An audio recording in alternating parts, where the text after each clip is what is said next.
السلام علیکم ورحمۃ اللہ وبرکاتہ۔ اعوذ باللہ من الشیطان الرجیم، بسم اللہ الرحمن الرحیم۔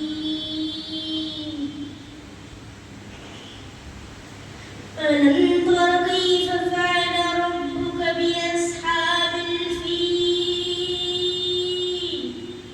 ألم يجعل كيدهم في تضليل وأرسل عليهم طيرا أبابيل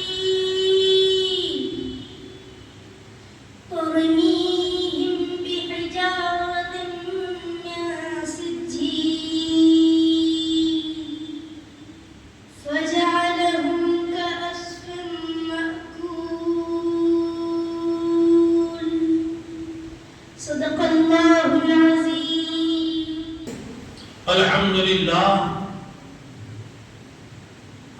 لله نحمده ونستعينه ونستغفره ونؤمن به ونتوكل عليه ونعوذ بالله من شرور أنفسنا ومن سيئات أعمالنا، ومن يهده الله فلا مضل له ومن يضلله فلا هادي له، ونشهد أن لا إله إلا الله وحده لا شريك له، ونشهد أن سيدنا ونبينا وكريمنا وأشرفنا وأنورنا ومولانا محمدا عبده ورسوله، صلوات الله تعالى عليه وعلى آله وصحبه وأزواجه وبارك وسلم، أما بعد، فأعوذ بالله من الشيطان الرجيم، بسم الله الرحمن الرحيم۔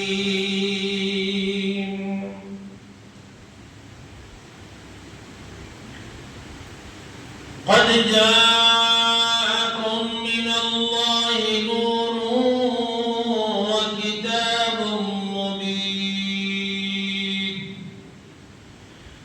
يهدي به الله من اتبع رضوانه سبل السلام ويخرجهم من الظلمات إلى النور بإذنه ويهديهم إلى صراط مستقيم۔ صدق الله المولانا العظيم، وبلغنا رسوله النبي الأمين الكريم، ونحن على ذلك لمن الشاهدين والشاكرين، والحمد لله رب العالمين۔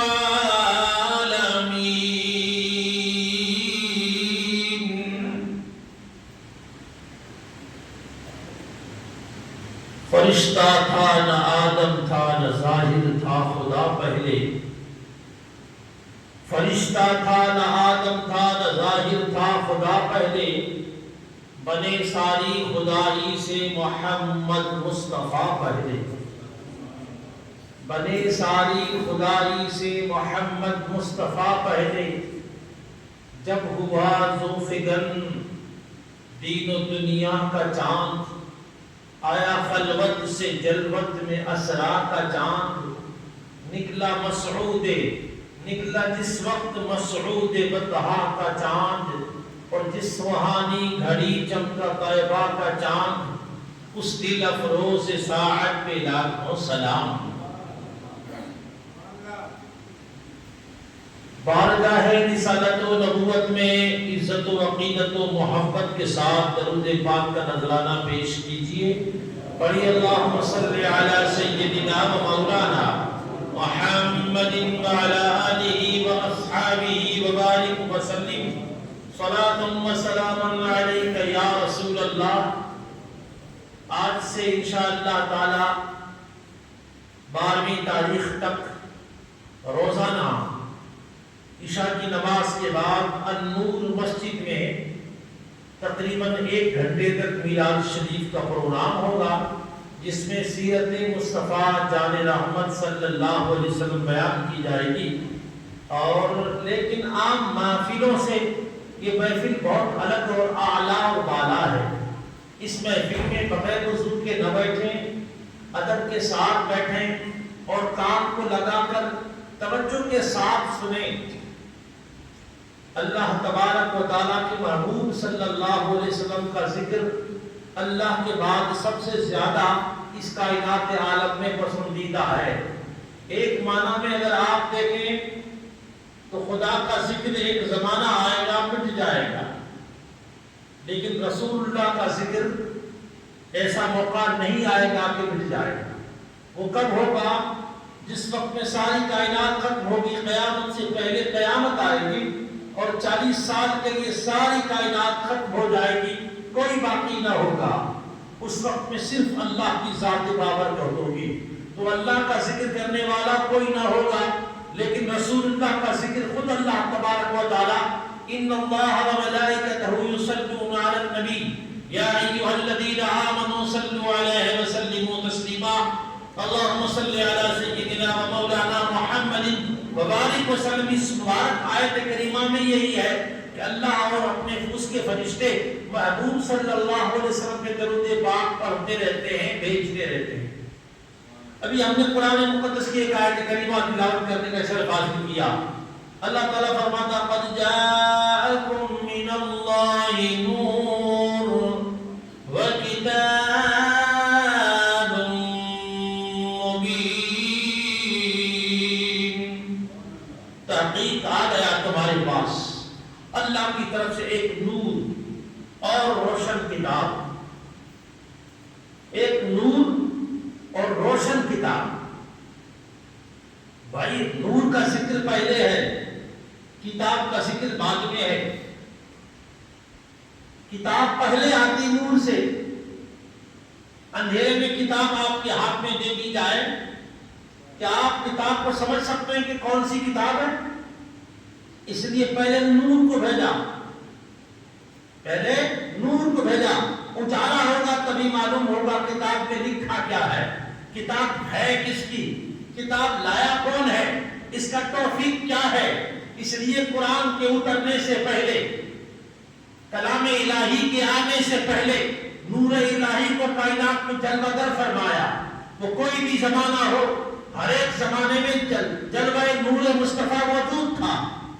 چنانچہ حدیث کی کتابوں میں آتا ہے کہ سرکار مدینہ صلی اللہ تعالی علیہ وسلم کی بارگاہ میں ایک مرتبہ جبریل حاضر ہیں، عرض کرتے ہیں یا رسول اللہ، یا حبیب اللہ، میری عمر بڑی لمبی ہے۔ سرکار دو عالم صلی اللہ علیہ وسلم نے ارشاد فرمایا جبریل بتاؤ تمہاری عمر کتنی ہے؟ انہوں نے کہا یا رسول اللہ، عرش اعظم میں ایک تارا چمکا کرتا تھا، وہ تارا 70,000 برس کے بعد چمکا کرتا تھا، اور اس ستارے کو میں نے 70,000 مرتبہ دیکھا ہے، آپ بتائیے میری عمر کتنی ہوگی؟ اللہ کے نبی نے فرمایا وَعِزَّةُ رَبِّنَا ذَلِكَ الْكَوْكَبُ، اے جبریل میں اپنے انفت کی قسم کھا کر کہتا ہوں وہ ستارہ نور کا میں تھا، فرشتہ تھا نہ آدم تھا، نہ ظاہر تھا خدا پہلے، بنے ساری خدائی سے محمد مصطفیٰ پہلے ان کو بنایا، پہلے ان کے نور کو ڈائریکٹ اپنے نور سے بنایا، ان کے نور کو بنانے کے بعد اس کائنات عالم میں نور مصطفیٰ جان رحمت صلی اللہ علیہ وسلم کے اللہ تبارک و تعالیٰ نے کئی حصے فرمائے۔ نور سے قلم کو پیدا فرمایا، نور سے زمین و آسمان کو بنایا، نور سے ملائکہ کو بنایا، نور سے عرش و کرسی کو بنایا۔ اپنے کرسی کو، اپنے عرش کو بنانے کے لیے اپنے نور کا استعمال نہیں کیا، بلکہ اپنے محبوب کے نور کو استعمال کیا۔ زمین و آسمان کی ہر چیز کو وجود دینے سے پہلے محمد مصطفیٰ کے نور کو بنایا، اور ہر چیز کو نور مصطفیٰ سے وجود بخشا۔ اللہ اکبر، کس قدر کمال کی بات ہے. یعنی جو بھی کائنات عالم میں چیز موجود ہے وہ تمام چیزیں محمد مصطفیٰ کے مرہون منت ہے کہ وہ جو نہ تھے تو کچھ نہ تھا، وہ جو نہ ہو تو کچھ نہ ہو، جان ہے وہ جہان کی، جان ہے تو جہان ہے. اب حضرت آدم علیہ السلام کو پروردگار نے پیدا فرمایا، اس سے بھی ہزاروں سال پہلے تمام انبیاء کرام، تمام مخلوقات کی ارواح کو رب کریم نے جمع فرمایا، اور جمع کرنے کے بعد اللہ عز و جل نے ان کے سب کے سامنے فرمایا الست بربکم، کیا میں تمہارا رب نہیں ہوں؟ سب خاموش، سب خاموش. حضرت موسیٰ خاموش، عیسیٰ علیہ السلام کی روح خاموش، ابراہیم و عیسیٰ و یحییٰ و الیاس کی روح خاموش. لیکن سب سے پہلے کسی روح نے اور کسی نور نے جواب دیا ہے تو میرے آقا کے نور مبارک نے سب سے پہلے حضور نے فرمایا قالوا بلا، بے شک تو ہی ہمارا رب ہے، تو ہی ہمارا رب ہے. اچھا، انبیاء کرام تو سارے کے سارے پیدائشی طور سے ہدایت والے ہوتے ہیں، گناہوں سے پاک اور صاف ہوتے ہیں، لیکن نہیں بول رہے. یہ بھی تو ایک سوچنے والی چیز ہے نا. نہ حضرت ابراہیم بولے، نہ حضرت آدم بولے، نہ حضرت نوح بولے، نہ شیس علیہ السلام بولے، نہ ادریس علیہ السلام بولے، نہ الیاس، نہ خضر علیہ السلام، نہ موسیٰ علیہ السلام، نہ داؤد و یوسف و یعقوب و اسماعیل و اسحاق، ایوب علیہ السلام، کوئی پیغمبر نہیں بولا. سب سے پہلے کوئی پیغمبر بولا تو پیغمبر آخر الزمان بولے. سبحان اللہ. کیوں بھلا کیوں؟ دنیا کا قاعدہ ہے، دنیا کا قاعدہ ہے، مسلم شریف کے اندر ہے انما جعل الامام ان یؤتم ان یقتدى به، اور کما قال النبی صلی اللہ علیہ وسلم، امام کو بنایا اس لیے جاتا ہے تاکہ وہ امامت کرے، سب اس کے پیچھے پیچھے چلے اور وہ سب سے آگے آگے چلے. جب امام ہے تو مقتدی پہلے نہیں جائے گا سجدے میں. اگر مقتدی پہلے سجدے میں چلا جائے گا اس کی نماز نہیں ہوگی. وہ پہلے رکوع میں چلا گیا اس کی نماز نہیں ہوگی. اللہ اکبر کہہ کے پہلے ہاتھ پہ باندھ لے گا اس کی نماز شروع تک نہ ہوگی. اس لیے تمام پیغمبروں کو پتا تھا کہ جب تک امام نہیں بولتا کوئی بول نہیں سکتا. اللہ جس کے زیر لیوا آدم و منصبہ، اس کی شاہی حکومت پہ لاکھوں سلام. اللہ اکبر. پھر ذرا کمال دیکھیے نور مصطفیٰ جان رحمت کو اللہ پاک نے ایک اس سے اشارہ فرمایا اور اس سے لوح و قلم بنا، لوح محفوظ بنا اور قلم بنا. قلم کو اللہ تبارک و تعالیٰ نے لوح محفوظ پر لکھنے کا حکم فرمایا. اے لوح، اے قلم، لوح پر لکھو. قلم نے کہا، جب قلم نے آواز سنی نا، حکم الہی سنا، 1000 برس تک لرزتا رہا. حضرت مفتی نقیلی خان صاحب رحمت اللہ علیہ تفسیر الکلام الاوضح فی تفسیر ابن شرح میں لکھتے ہیں کہ پھر وہ قلم 1000 برس تک کامتا رہا، جہاں تک کہ قلم میں شک پڑ گیا. آپ نے دیکھا ہوگا، آپ کے اور ہمارے بچپن میں جب ہم استاد کے پاس پڑھتے تھے تو استاد کیا کرتا تھا، اتنی سی دوات کے اندر لکڑی کا پین ڈبایا کرتے تھے، لکڑی کا قلم. اس لکڑی کے پین میں بیچ میں اس کا جو نب ہوتا ہے اس میں چیرا ہوتا ہے، یہ چیرا اس کی نشانی تھی. اب بھی فاؤنٹین پین میں وہ نشانی موجود ہے. وہ اس جلال کی، اس حکم الہی کی. بھلا قلم کی کیا مجال جو حکم الہی پر بات ہو سکے. 1000 برس تک کانپنے کے بعد شک ہوا. پھر قلم نے عرض کیا مولا کیا لکھوں، کیا لکھوں. سنیے گا ذرا، بات بڑی انٹرسٹنگ ہے. ارشاد فرمایا، اے قلم ہمارا دستور العمل لکھو، ہمارا قانون لکھو. قلم نے کہا مولا کیا قانون لکھوں. قلم نے جب عرض کیا تو ارشاد ہوا، لکھو یہ حضرت آدم کی امت ہے، اگر اچھے عمل کرے گی تو جنت میں جائے گی اور اگر برے عمل کرے گی تو جہنم میں جائے گی. یہ حضرت شیس علیہ السلام کی امت ہے، اگر اچھے عمل کرے گی تو جنت میں جائے گی، برے عمل کرے گی تو جہنم میں جائے گی. تمام انبیاء کا یہ عالم لکھنا ہے.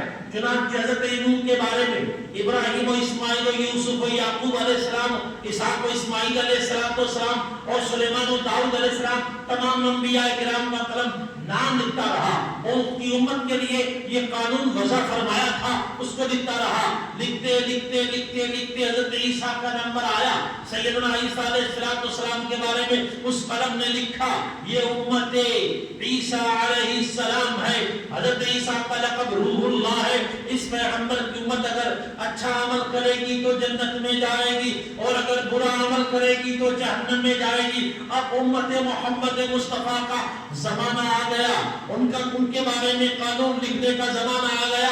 دیکھیے نا، آپ اس نبی سے وابستگی رکھتے ہیں، اس نبی کی عرش آدم پہ کتنی قدر ہے، کہیے سبحان اللہ، اللہ اکبر۔ قلم کو کہا لکھو، قلم نے حضور کا نام مبارک لکھا، یہ امت محمد صلی اللہ علیہ وسلم ہے، اگر اچھا عمل کرے گی تو جنت میں جائے گی، اور اگر برا عمل کرے گی، گناہ کرے گی تو قلم نے تو لکھا تھا کہ اللہ نے جلال بھرے انداز میں ارشاد فرمایا تأدب یا قلم، اے قلم ادب کرو، تم نے حضرت آدم کے بارے میں لکھا ہم نہیں بولے، تم نے حضرت شیش کے بارے میں لکھا ہم نہیں بولے، تم نے حضرت آدم کے حضرت ابراہیم کے بارے میں لکھا ہم نہیں بولے، لیکن اب ہمارے محبوب کا نمبر آ گیا ہے، میرے محبوب کی امت کا ذکر آ گیا ہے، لہذا تأدب یا قلم، اے قلم ادب سے لکھو۔ قلم خاموش ہو گیا اور 1000 برس تک کامتا رہا۔ پھر قلم نے عرض کیا مولا کیا لکھوں؟ ارشاد ہوا امت مذنبۃ، امت گنہگار ہے، ورب غفور، رب غفور ہے۔ اللہ اکبر، میرے صاحب گنبد خضرا کا کمال دیکھیے، پیغمبر آخر الزمان کی شان و عظمت کا اندازہ لگائیے۔ غالب ثنائے خواجہ بیضا گزاشتہ کا ذات پاک کے مرتبہ دان محمد است۔ غالب کی قلم نے بھی لکھتے لکھتے قلم توڑ کے کہا تھا غالب حضور کی تعریف کو اللہ کی سپرد کرتے ہیں، وہی ان کی شان کو جانتا ہے۔ اور خانے خانہ جانے علماء ہند سرکار امام محمد رضا خان فاضل بریلوی جب لکھتے ہیں تو حضور کی تعریف و ثنا میں بہت کچھ لکھتے ہیں، لیکن آخر میں قلم لکھنے رکھنے سے پہلے لکھتے ہیں، وہ لکھتے ہیں کہ اے رضا خود صاحب قرآن ہے بنتا ہے حضور، اے رضا خود صاحب قرآن ہے بنتا ہے حضور، تجھ سے کب ممکن ہے پھر بدعت رسول اللہ کی۔ وہ شان و عظمت دیکھ کر قلم بھی حیران تھا، لوح محفوظ بھی حیران تھی، اور کائنات عالم کی تمام چیزیں حیران تھی کہ کیسی امت ہے جس کے نبی کے نام کے ساتھ میں جب امت کا ذکر لکھا گیا تو امت کو اللہ پاک نے گنہگار لکھنے کا بھی قلم کو حکم نہیں دیا، ان کو جہنم کا نام بھی ان کے نام کے ساتھ اللہ نے نہیں جوڑا۔ یہ اس امت کا کمال نہیں، امت کے صاحب کا کمال ہے، امت والے کا کمال ہے، صاحب گنبد خضرا کا کمال ہے۔ واجبل منک لن ترقت عینی واحسن منک لن تلد النساء۔ حضرت سیدنا حسان بن ثابت فرماتے ہیں یا رسول اللہ آپ سے خوبصورت تو کسی ماں نے جگہ ہی نہیں، اور آپ سے پیارا تو کبھی کسی جگہ پر کسی ماں نے دیکھا، کسی آنکھ نے دیکھا ہی نہیں۔ اللہ اکبر، یہ میرے نبی کی شان ہے۔ چنانچہ سیدنا آدم علیہ السلام کو اللہ عز و جل نے تخلیق فرمایا، اور تخلیق فرمانے کے بعد حضرت آدم کی پیشانی میں نور محمد مصطفیٰ کو رکھا۔ نور محمد مصطفیٰ کو جب آپ کی پیشانی میں رکھا، آپ کی پشت میں رکھا، حضرت آدم علیہ السلام اب جب بھی اس کائنات عالم میں یا جنت میں یا جہاں بھی تشریف فرما ہوتے تو اپنی جو ہے پیشانی کی سروتوں میں سے ہلکی ہلکی سبحان اللہ کی آوازیں سنا کرتے۔ حضرت آدم علیہ السلام خدا کی دربار میں عرض گنا ہوئے مولا یہ کیسی آواز ہے جو میں سن رہا ہوں؟ ارشاد ہوا اے آدم یہ میرے محبوب حضرت محمد مصطفیٰ کا نور ہے، باپ کی پشت میں ہے لیکن عبادت الہی جاری ہے۔ لوگ کہتے ہیں پیدا ہوتا ہی آپ کے نبی نے سجدہ کیا تھا، یہ بات سمجھ میں نہیں آتی ہے۔ جادوگروں کا جادو سمجھ میں آ جاتا ہے، ارے کبے کا آسمان اڑنا سمجھ میں آ جاتا ہے، پیغمبر کا معجزہ سمجھ میں نہیں آتا۔ اور جب اللہ اس کا رسول خود بیان فرما رہے پھر بھی ہم اس میں شک کیے جاتے ہیں۔ حضرت آدم علیہ السلام جنت میں جب تھے ان کو حکم تھا کہ گیہوں کا دانہ نہیں کھانا، وَلَا تَقْرَبَا هَٰذِهِ الشَّجَرَةَ فَتَكُونَا مِنَ الظَّالِمِينَ، لیکن سیدنا آدم علیہ السلام کو شیطان بہکانے میں اور بھول کروانے میں کامیاب ہو گیا۔ سیدنا آدم علیہ السلام نے دانہ کھایا، اللہ تبارک و تعالیٰ جلال میں آیا اور حضرت آدم کو حضرت حوا کے ساتھ اس زمین پر بھیجا، اس کائنات میں بھیجا، اور بھیجنے کے بعد ارشاد فرمایا الگ الگ ہو جاؤ۔ چنانچہ حضرت آدم علیہ السلام شاندید کے پہاڑ پہ اتارے گئے، حضرت حوا جدہ کی سرزمین عرب میں اتاری گئی، 200 برس تک ملاقات نہیں ہوئی، 200 برس تک سیدنا آدم علیہ السلام اپنی خطا پہ روتے رہے، اپنی خطا پہ روتے رہے، اپنے رب کی عطا کے لیے روتے رہے، خدا کی دربار میں دعائیں مانگتے رہے، لیکن توبہ قبول نہیں ہوئی۔ ایک دن سیدنا آدم علیہ السلام نے حضرت سیدنا محمد مصطفیٰ کا واسطہ خدا کی دربار میں دیتے ہوئے عرض کیا، اے مولا محمد مصطفیٰ کے صدقے میں میری مغفرت فرما دے۔ اللہ اکبر، یہ سننا تھا کہ پروردگار نے ارشاد فرمایا، اے آدم تو کیسے جانتا ہے کہ محمد کون ہے؟ تو نے محمد کو کیسے پہچانا؟ حضرت سیدنا آدم علیہ السلام بارگاہ خداوندی میں عرض کرتے ہیں، مولا جب تو نے مجھے پیدا فرمایا اور مجھے پہلی چھینک آئی، میں نے الحمدللہ کہہ کر کے اپنی آنکھوں کو اوپر اٹھا کر دیکھا تو عرش کے پایوں پہ لکھا تھا لا الہ الا اللہ محمد رسول اللہ۔ جب میں جنت میں گیا تو جنت کی ہر پتے پہ لکھا تھا لا الہ الا اللہ محمد رسول اللہ۔ جب میں نے عرش اعظم کے کنگوروں کو دیکھا اس پہ لکھا تھا لا الہ الا اللہ محمد رسول اللہ۔ یعنی میں تیرے عرش اعظم سے لے کر جنت الفردوس کی ہر محل کو دیکھا، ہر جگہ پر تیرے نام کے ساتھ اس محبوب کا نام لکھا ہوا تھا۔ میں سمجھ گیا جس کا نام تیرے نام کے اتنا قریب ہے وہ ضرور تجھے قریب ہوگا، اور ایک ڈوبتے کو تنگے کا سہارا ہوتا ہے، لہذا میں نے سمجھا اس عظیم ہستی کو اللہ سے قرب ہے، میں اسی کا واسطہ دیتا ہوں، لہذا میں تیری دربار میں واسطہ پیش کرتا ہوں۔ پروردگار نے فرمایا، اے آدم لولا ما خلقتك ولا خلقت الجنة ولا خلقت الارض ولا خلقت الانس والجن۔ اے آدم اگر محمد نہ ہوتے تو نہ میں جنت کو بناتا، نہ میں دوزخ کو بناتا، نہ میں آسمان کو بناتا، نہ لوح و کرسی کو بناتا۔ اے آدم میں تجھ کو بھی نہیں بناتا، زمین کو بھی نہیں بناتا۔ اللہ یہ منظر دیکھا، حضرت آدم علیہ السلام نے حضور کا واسطہ دیا تھا، اللہ کی دربار میں قبول ہو گیا۔ اس کے بعد حضرت آدم علیہ السلام کی ملاقات حضرت ماں حوا سے عرفات کے میدان میں ہوئی۔ کہاں پر ہوئی؟ عرفات کا عربی زبان میں مطلب ہوتا ہے پہچان، انٹروڈکشن کی جگہ، وہی ایک دوسرے کو پہچانے تھے۔ وہ جہاں عرفات کی پہاڑی پر جبل رحمت پر ایک سفید نشان جو کھڑا ہے، آپ لوگوں جا کے آئے ہیں دیکھا ہوگا، یہ وہ جگہ ہے جہاں سیدنا آدم علیہ السلام کھڑے ہو کر دعا کر رہے تھے۔ وہ ادھر ڈھونڈتے وہ ادھر چلی جاتی، اور وہ ادھر ڈھونڈنے جاتی تو یہ ادھر چلے جاتے۔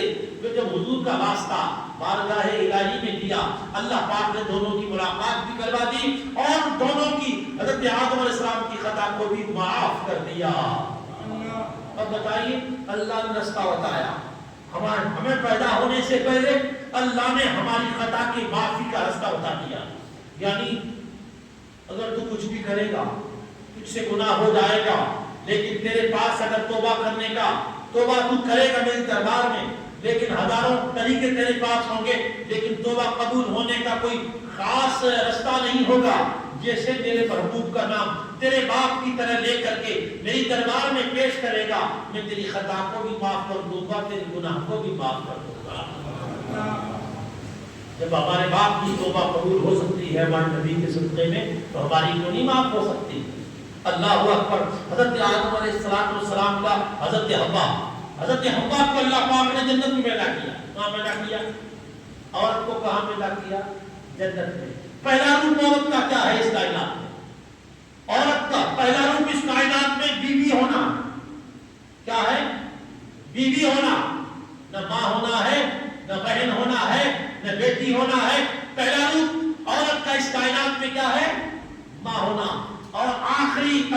کے دن بھی اس کا روپ یہی ایک رہ جائے گا، وہ بیوی ہوگی، نہ کسی کی ماں ہوگی، سب رشتے ختم ہو جائیں گے۔ بس دعا کرو اللہ تبارک و تعالیٰ جو اس وقت میں کلمہ پڑھ رہی ہیں ان کو بھی جنت تک پہنچائے، ورنہ جو حالات قوم کے دیکھ رہے ہیں اس طریقے سے تو جنت میں جانے والا مسئلہ تو ذرا مشکل نظر آتا ہے۔ میں دل کا پکوڑا جلتے ہوئی بات کر رہا ہوں اس کے لیے کہ میں 2-4 دن پہلے ایک منظر دیکھا تھا جو میرے دل میں چھری کی طرح جھک گیا، میں آپ کو بھی سنا دیتا ہوں۔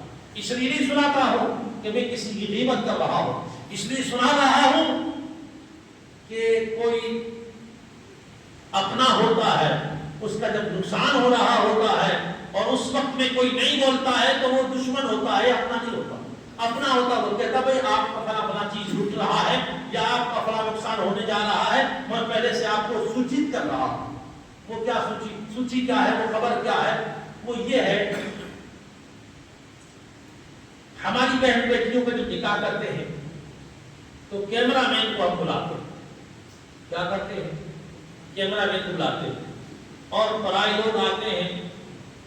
اب کیا ہے کہ سب کے پیر صاحب سے بھی عورت کا پردہ ہے، استاد پیر صاحب سے بھی پردہ ہے، ماسٹر صاحب سے، پرنسپل صاحب سے بھی پردہ ہے عورت کا، لیکن ہماری بہن بیٹیاں ایسے موقع پر اچھی بن سچ کر کے، سوال کر کے اور غیروں کے لیے تیار ہو کے بیٹھی ہوئی۔ بھائی بے غیرتی سے بڑھ کر کیا ہوگا؟ بہت بڑی بے غیرتی ہے یہ۔ ایک تو فاطمہ زہرا کا نام لیتے ہیں ہم اور کہتے ہیں اللہ ان کو، ہماری بہن بیٹیوں کو ان کے جیسا بنانا، اور ایک طرف ہم اپنی بہن بیٹیوں کو چھوٹ دے دیتے۔ میری بہنوں، میری بیٹیوں، سنیے، جب تک تم پردے میں رہو گی تب تک ہمارا جگر بھی ٹھیک رہے گا، ہماری عزت بھی ٹھیک رہے گی، ہماری گردن بھی جھکی ہوئی نہیں بلکہ اٹھی ہوئی رہے گی۔ اور جب تیری عزت، ہماری عزت کو بے غیرتی کے مقام پر جب تو لٹا دے گی تو ہم لٹ جائیں گے، پوری قوم بدنام ہوگی۔ ایسا نہیں ہوگا کہ صرف ہم پر اثر ہوگا، تیری اس بے غیرتی کا اور تیری اس بے شرمی کا اثر حضرت غوث پاک عبد القادر جیلانی کو بھی ملے گا، حضرت خواجہ معین الدین چشتی پر بھی اس کا اثر آئے گا، بزرگان دین کو بھی برا لگے گا کہ پوری امت محمدیہ کی اس بیٹی نے بے عزتی کر دی ہے۔ اس لیے ایسے موقع پر آپ فوٹو کو اگر وہ ویڈیوگرافی وغیرہ کروائیں تو ایک تو بات یہ ہے کہ مت کروائیں، غیروں کے پاس مت کروائیے، تمہاری ویڈیو لوگوں کے پاس جاتی ہے اس کا بڑا نقصان اٹھانا۔ ایک ہمارے لیے یہی کافی ہے کہ ہمارے نبی نے ہماری بچیوں کو پردے میں رکھنے کا حکم دیا ہے۔ پھر بھی آپ کو سمجھتا ہے کہ ضروری ہے تو ہر بہن کے پاس، ہر بیٹی کے پاس، ہر باپ کے پاس، ہر ماں کے پاس 50,000 کا موبائل موجود ہے۔ آپ اس موبائل کے ذریعے اپنی بیٹیوں کا اور نکاح نامہ یا جو نکاح کا سین ہے وہ آپ کیپچر کر لیجئے اور اس کے بعد اس کو محفوظ کر لیجئے۔ غیروں تک پہنچانے کی ضرورت کیا ہے، دوسروں کو دکھانے کی ضرورت کیا ہے؟ سوچئے، یہ وہ وقت ہے، آج سنبھلنے کا وقت ہے، نہ سنبھلو گے تو مٹ جاؤ گے۔ اے ہندی مسلمانوں، تمہاری داستان تک بھی نہ ہوگی، داستان ہوگی۔ حضرت حوا کو اللہ پاک نے حضرت ابراہیم، حضرت آدم علیہ السلام کی ٹیڑھی پسلی سے پیدا کیا، سب سے چھوٹی پسلی جو سب سے زیادہ ٹیڑھی ہوتی ہے۔ اللہ کے نبی نے فرمایا ٹیڑھی پسلی سے بنی ہے اور ٹیڑھی ہی چلے گی۔ کیا فرمایا؟ سیدھی کبھی نہیں چلے گی۔ حضور کا فرمان ہے بھائی، ٹیڑھی ہی چلے گی۔ اس کو تم سیدھا کرنے کے چکر میں رہو گے تو توڑ دو گے، لیکن یہ سیدھی نہیں ہونے والی۔ اس کے ٹیڑھے ہونے کے باوجود بھی تم اس سے فائدہ لو، اٹھانا ہے وہ اٹھا لو۔ یہ حدیث کا حکم ہے جو میں آپ تک پہنچا رہا ہوں۔ اللہ تبارک و تعالیٰ ہماری بہن بیٹیوں پر بھی کرم فرمائے۔ حضرت حوا کو جب حضرت آدم علیہ السلام کی پسلی سے پیدا کیا، پسلی دل کے قریب ہوتی ہے نا، دل کے قریب ہوتی ہے، اس لیے عورت بھی مرد کے دل کے قریب ہوتی ہے۔ اب اس سے بنایا ان کو، حضرت آدم تو سو رہے ہیں، ان کو بنایا، عورت کا روح مرد کے لیے بنایا، مرد کا روح عورت کے لیے بنایا، ان کو بٹھا کر پاس بٹھا دیا۔ حضرت آدم تو سو رہے ہیں، اچانک آنکھ کھلتی ہے، حضرت حوا کو دیکھتے ہیں، دل میں رغبت پیدا ہوتی ہے، اللہ کے دربار میں عرض کرتے ہیں، ارشاد ہوتا ہے آدم رکو، رکو، ابھی فرشتے تمہارا نکاح پڑھاتے ہیں۔ حضرت آدم علیہ السلام کا حضرت حوا کے ساتھ نکاح ہوا تو ارشاد ہوا، فرشتوں نے کہا بہر مہر دو. اب وہ کیا مہر دینی ہے وہاں پر؟ جنت میں کسی چیز کی کمی نہیں، تو کیا دیتے؟ جو ان کے پاس تھا وہ ان کے لیے بھی تھا، سب کے لیے تھا، تو کیا دیتے؟ ارشاد ہوا اللہ کی طرف سے میرے محبوب حضرت محمد مصطفیٰ پر 3 مرتبہ درود پاک پڑھیے. سبحان اللہ. نام محمد مصطفیٰ کا کمال تھا، درود پاک کی برکت ہے. آج حضرت آدم کے بعد پوری کائنات پھیلی ہوئی ہے نا. اللہ پاک نے سب سے پہلے نور مصطفیٰ کو اس لیے بنایا تاکہ اندھیرے میں بندے کو سمجھ نہیں آتا، سجھائی نہیں دیتا. انسان کو اللہ پاک نے عبادت کے لیے بنایا. وما خلقت الجن والانس الا ليعبدون. ہم نے انسان اور جنات کو اپنی عبادت کے لیے بنایا ہے. اب عبادت کے لیے بندہ بنا ہے، عبادت کا طریقہ تو سیکھنا پڑے گا نا. اس کے لیے کتاب ڈھونڈنی پڑے گی، اس کے لیے رائے ہدایت ڈھونڈنی پڑے گی. اور اندھیرے میں راستہ نہیں ملتا، اجالے میں راستہ ملتا ہے. اس لیے اللہ پاک نے نور مصطفیٰ کو پہلے بھیجا تاکہ ہمارے لیے پہلے اجالا ہو. اس اجالے کے اندر ہم نور ہدایت بھی پا جائیں اور قرآن مقدس کی تلاوت بھی کریں. اس لیے اللہ پاک نے پہلے اللہ کے نبی کے نور کو بنایا. صبح طیبہ میں ہوئی، بڑھتا ہے باڑا نور کا، صدقہ لینے نور کا آیا ہے تارا نور کا. یہ سرکار دو عالم صلی اللہ علیہ وسلم کی ذات بابرکت کو اور آپ کے نور کو اللہ پاک نے ڈائریکٹ خود سے بنایا. اس نور کا یہ عالم تھا کہ یہ جب نور حضرت سیدنا ہاشم حضور کے جو پردادا ہیں، دادا نہیں پردادا، حضرت ہاشم جن کا مزار غزہ میں ہے، جن کا مزار، جن کی قبر غزہ میں ہے. غزہ جو فلسطین کا شہر ہے وہاں پر ہے.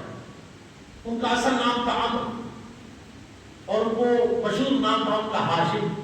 جب ان تک نور مصطفیٰ پر پہنچا، قرآن مقدس میں صاف صاف ذکر ہے فَتَقَلُّبُكَ فِي السَّاجِدِينَ.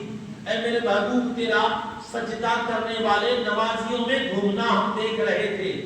قرآن فرماتا ہے نمازیوں میں ہم آپ کا گھومنا دیکھ رہے تھے. نماز کون پڑھے گا؟ ایمان والا.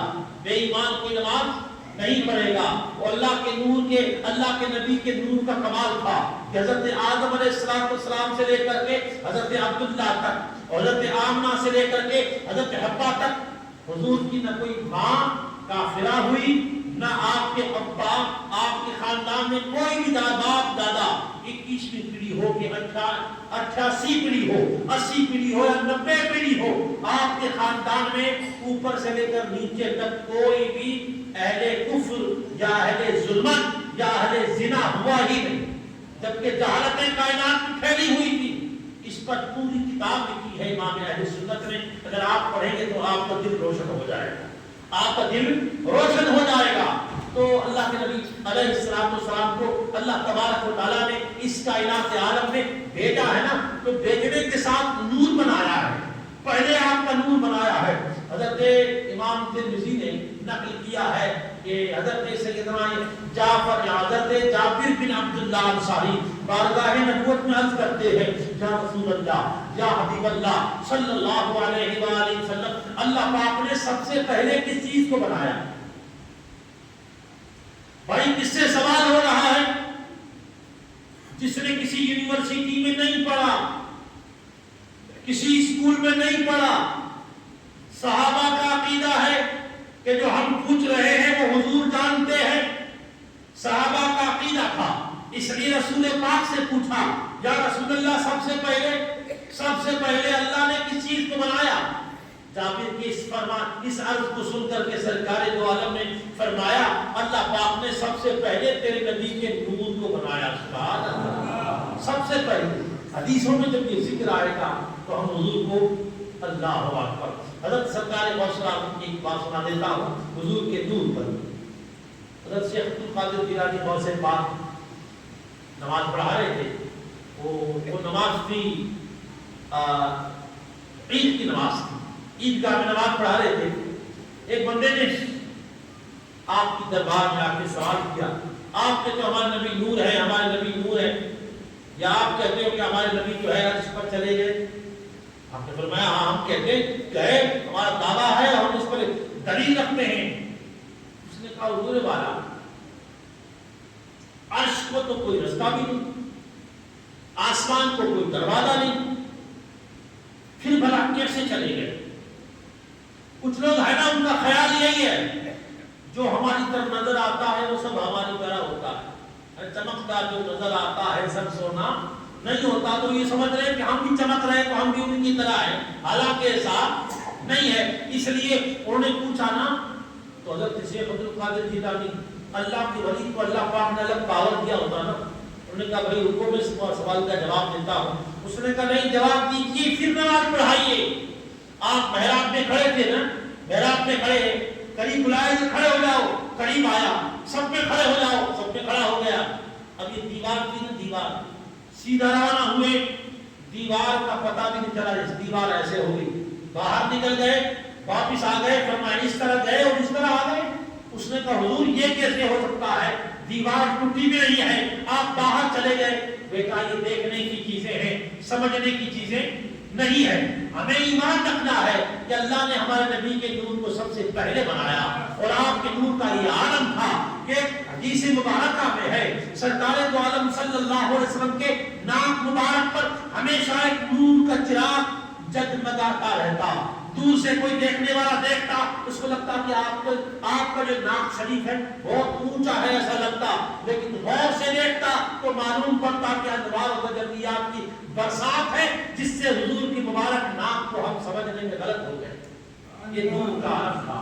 اللہ اکبر، جس قدر حضور کے انوار کی تعریف کی جائے اس قدر کم ہے، وقت اپنے اختتام کو جا پہنچتا ہے، اس لیے ہم اپنی بات ایک گفتگو یا ایک بات کرنے کی بات مکمل کر دیتے۔ ہندوستان کی سرزمین پر بڑے بڑے بزرگان دین سو رہے ہیں، بڑے بڑے اولیاء کرام سو رہے ہیں، ان میں ایک بزرگ کا نام ہے بو علی شاہ قلندر۔ کیا نام ہے؟ بو علی شاہ قلندر رحمۃ اللہ تعالی علیہ۔ تو بو علی شاہ قلندر یمن گئے، کہاں گئے؟ یمن۔ یمن میں حضور صلی اللہ علیہ وسلم کے ایک عاشق صادق کا مزار ہے جن کا نام ہے حضرت اویس، کیا نام ہے؟ اویس قرنی۔ اللہ ہوا اویس قرنی کو حضور نے جبہ بھیجا تھا، حدیثوں میں ہے، مسلم شریف بخاری میں ہے، جبہ بھیجا، وہ جبہ ابھی تک یمن میں ہے، یہ حضرت ابو علی شاہ قلندر کے زمانے تک تھا، تو اس جبے کی زیارت کرنے کو گئے۔ اور راجستھان میں بھی ہے، روہل ناگور شریف کے پاس میں روہل شریف ہے، یہاں جبہ ہے، وہ میں نے اپنی آنکھوں سے 2-3 مرتبہ دیکھا۔ تو وہ حضرت ابو علی شاہ قلندر تو پوری کائنات کو گھومنے والے لوگوں میں سے تھے، وہ وہاں چلے گئے ملاقات کو، جبے کی زیارت کو، تو لوگوں کو معلوم پڑا کہ ابو علی شاہ قلندر جو ہندی ہے وہ یہی ہے، لہذا وہاں کے بزرگوں نے پہچانا، مجاوروں نے پہچانا اس جبے مبارکہ کو، کہا حضور آپ کو تبرک میں پہناتے ہیں۔ آپ نے کہا ٹھیک ہے، آپ نے پہن لیا۔ نہیں، آپ نے کہا کہ مجھے اپنے سر پہ اٹھانے کو دو تاکہ میں اپنے نبی کا جبہ سر پر رکھوں برکت کے طور پر۔ حضرت ابو علی شاہ قلندر رحمۃ اللہ علیہ نے غسل کیا، سادہ صاف کپڑا پہنا، خوشبو ملی اور سر پہ امامہ پہنا، اور امامے پر جب حضور صلی اللہ علیہ وسلم کے جبے والا صندوق رکھا تو لوگوں نے یہ منظر دیکھا کہ ابو علی شاہ قلندر کا سایہ نہیں تھا، ابو علی شاہ قلندر کا سایہ نہیں تھا۔ امام حسن حسین رات کے اندھیرے میں کبھی کمرے میں چلے جاتے تو پورا کمرہ روشن ہو جاتا۔ سیدہ عائشہ صدیقہ فرماتی ہے رات کا اندھیرا تھا، میں چراغ جلا کر کے ایک کپڑے کو سل رہی تھی، اچانک ہوا کا جھونکا آیا اور میرا چراغ بجھ گیا، سوئی زمین سے زمین پر گر گئی، اب پتہ نہیں چلتا سوئی کہاں چلی گئی، میں خود پریشان تھی۔ اتنے میں حضور تشریف لائے، حضور تشریف لائے، اور جیسے ہی حضور تشریف لائے حضور کے چہرے مبارکہ کو دیکھ کر جو نور پھوٹا کہ میں نے زمین پر سوئی کو بھی دیکھ لیا، میں نے سوئی کو جب اٹھایا تو میں نے کہا یا رسول اللہ کیا آپ کا چہرہ ہے، کیا آپ کے چہرے میں نور و تجلیات ہے؟ فرمایا عائشہ مبارک ہے اس کو جس کو یہ چہرہ دیکھنے کو مل گیا، اور بدبختی ہے اس کے لیے جس کو یہ چہرہ دیکھنے کا موقع نہیں ملے گا۔ جس کو حضور کی زیارت ہوگی قیامت میں شفاعت بھی اسی کو ملے گی۔ اللہ اکبر۔ تو عائشہ صدیقہ ایک شعر پڑھا کرتی تھی، کہتی تھی شمس الناس تطلع بعد فجر، کہتی تھی لوگوں کا سورج صبح سویرے نکلا کرتا ہے فجر کے بعد، وشمسی تطلع بعد العشاء، اور میرا سورج رات کو نماز عشاء کے بعد جب میرے گھر تشریف لاتا ہے تب طلوع کرتا ہے۔ اللہ اکبر۔ صبح طیبہ میں ہوئی بڑھتا ہے باڑا نور کا، صدقہ لینے نور کا آیا ہے تارا نور کا، اور جو گدا دیکھو لیے جاتا ہے توڑا نور کا، نور کی سرکار ہے کیا اس میں توڑا نور کا۔ سبحان ربک رب العزت عما یصفون وسلام علی المرسلین والحمد للہ رب العالمین۔